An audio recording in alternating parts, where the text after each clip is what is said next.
Kannan sir നടക്കുന്നത് കാണാമെന്നാണല്ലേ? അയ്യോ, ഞാനാ ശബ്ദം മാറ്റി നിന്നെ വിളിച്ചത് ഇവിടെ വരുത്താൻ വേണ്ടി. മോനെ മാർക്കോ, എന്നെ നീ ഒന്നും ചെയ്യലടാ. കണ്ണൻ സാറിന്റെ അച്ഛനെ കൊന്നവനെ ഒന്നും ചെയ്യാതെ തലോടി വിടണം അല്ലടാ. അങ്ങനെ ഒരു പാപം ചെയ്തതിന്റെ പേരില് തനിക്ക് കോടതി കയറേണ്ടി വന്നില്ല, ജയിലിൽ കിടക്കേണ്ടി വന്നില്ല. അത് ഞങ്ങൾക്കങ്ങോട്ട് സഹിക്കാൻ പറ്റുന്നില്ലടാ.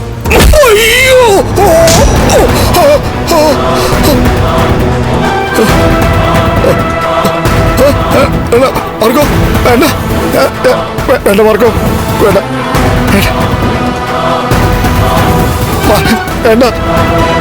കണ്ണൻ സാർ നടക്കുമെന്ന് അറിയാനല്ലേ നീ വന്നത്? അല്ല, എനിക്ക് അറിഞ്ഞോളൂ.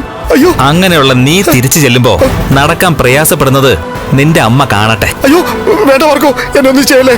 അവര് കാത്തിരിക്കുമായിരിക്കുമല്ലോ കഥകൾ അറിയാൻ. വേണ്ട, അവരോട് നീ ഈ കഥ പറഞ്ഞാ മതി, ഇവിടെ നടന്ന കഥ. അയ്യോ എന്നെ ഒന്നും ചെയ്യല്ലേ.